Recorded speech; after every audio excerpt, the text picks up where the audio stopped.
আজই ডাউনলোড করুন আর এনজয় করুন আপনার পছন্দের শো। আমার বোনেদের দিকে চোখ তুলে তাকালে তোমার এই চোখ আমি উপড়ে নেব।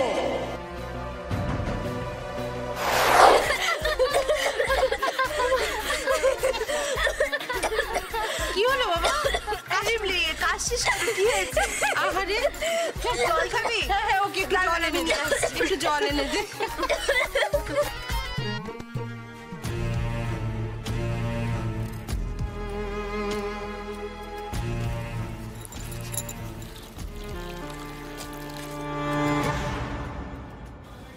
কি ব্যাপার তুমি?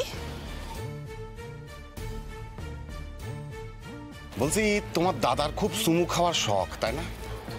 আচ্ছা তোমাদের চার বোনেরও কি একই শখ? তোমার শিক্ষা হবে না না প্রতাপ দা? অবশ্য হবেই বা কি করে? শিক্ষাটা হওয়ার জন্য তো মাথায় ন্যূনতম বুদ্ধির দরকার হয়। এত মার খেলে ভোটে পর্যন্ত হেরে গেলে, তারপরেও দেখো আমার পেছন পেছন লেলা করতে করতে চলে এলে।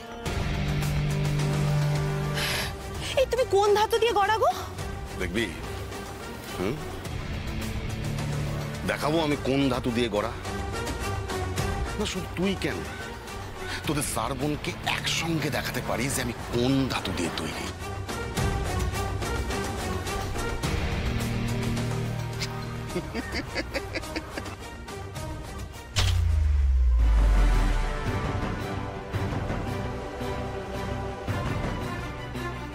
আমার বোনেদের দিকে চোখ তুলে তাকালে তোমার এই চোখ আমি উপড়ে নেব।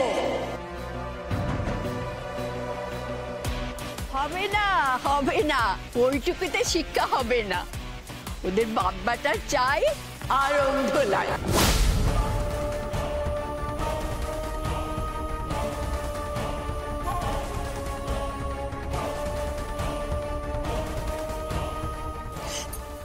ছাড়ো ছাড়ো।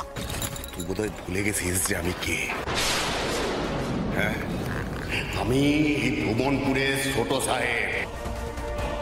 তুমি বোধহয় ভুলে গেছো আমি কে।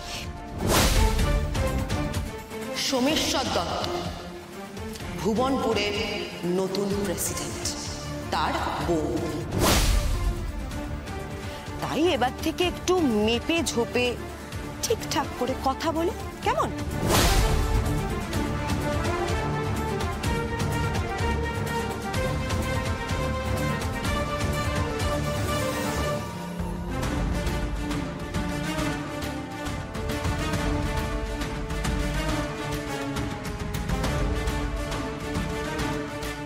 নিজেকে হঠাৎ করে ভুবনপুরের দেবতা বানিয়ে ফেললি শোন। কিন্তু একটা কথা মনে রাখিস, মানুষের চরিত্র বড় জটিল। কেউ তার এতটুকু ভালো করলে তাকে সে যেমন দেবতা স্থানে বসায়, তেমনি স্বার্থে ঘা লাগলে দেবতা থেকে সোজা রাক্ষসের স্থানে নামায়। একবার দেবতা হয়ে উঠলে আর মানুষ হওয়া যায় না। যারা তোরে আজ দেবতা ভাবছে তাদের সেই ভুল আমি ভেঙে দেব। 7 দিনের ভেতর ভাঙব, এটা আমার শপথ, ভুবনপুরের রায় সাহেবের শপথ।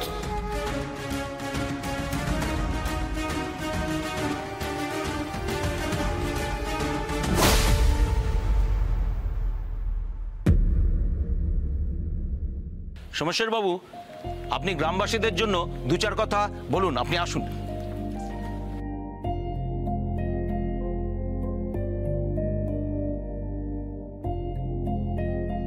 নতুন করে আমি আর কি বলবো? আমি এই ভুবনপুরেরই বাসিন্দা, আপনাদের সোম।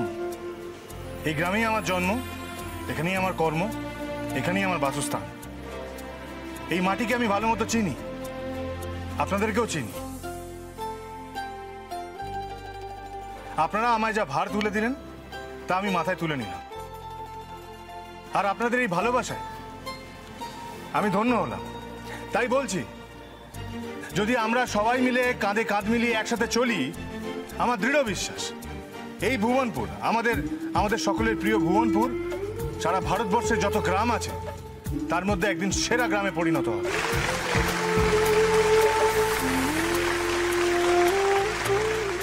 খুব ভালো করে জানেন যে সোমেশ্বর দত্ত কথা দিলে কথা রাখে।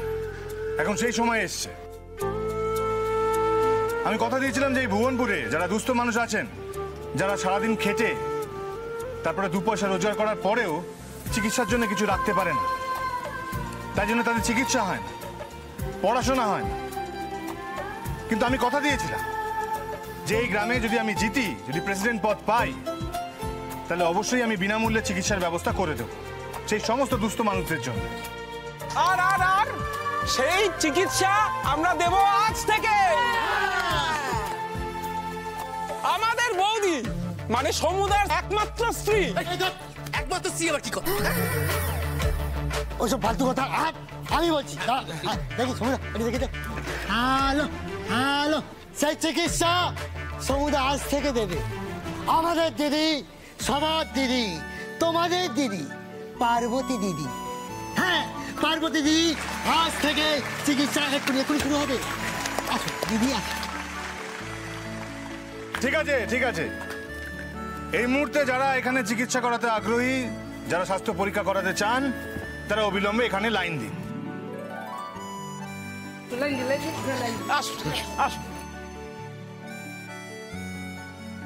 পার্বতী,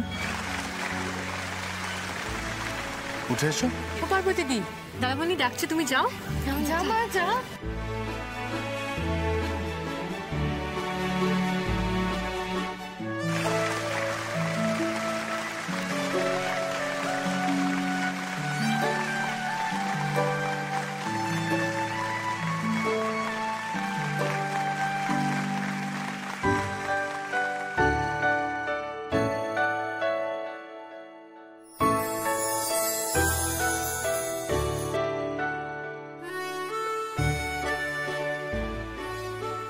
আমার যে এখানে রুগী দেখতে হবে সেটা কে ঠিক করলো? তুমি? আমি? হ্যাঁ, তো তোমারই স্বপ্ন। তুমি তো একটা সময় বলেছিলে যে এই ভুবনপুরে তুমি ডাক্তারি পড়ে ফিরে এসে সমস্ত দুস্থ মানুষদের পাশে দাঁড়াবে, চিকিৎসা করবে বিনামূল্যে। আমি কিছু করতে পারবো না। সে কি, এত মানুষ এখানে তোমার জন্য অপেক্ষা করছে, তাদেরকে আমি বলে দিয়েছি, তাদেরকে তুমি ফিরিয়ে দেবে? যারা তোমার কাছে ভোট ব্যাংক, তারা আমার কাছে রুগী, আর রুগীর সাথে আমি মিথ্যাচার করতে পারবো না। আর রুগী দেখার জন্য মিনিমাম কয়েকটা জিনিসের প্রয়োজন হয়, সেগুলো কি আছে এখানে? আচ্ছা বেশ, তো বলো না কি দরকার? অনেক কিছুই লাগবে। প্রেসার মাপার মেশিন লাগবে, থার্মোমিটার লাগবে, স্টেথোস্কোপ লাগবে, মেশিন। এই কাজু, আচ্ছা মা, ভাত খাড়া। এই যে আজি, একটা বারের জন্য আমাকে জানানোর প্রয়োজন বোধ করলে না তুমি? সবকিছু তো রেডি ছিল, তার মানে তুমি জানতে। আচ্ছা পার্বতী, যদি আমি বলি যে না, আমি সব আগে থেকে কিছুই করিনি, তাহলে কি তুমি আমার বিশ্বাস করবে? করবে না?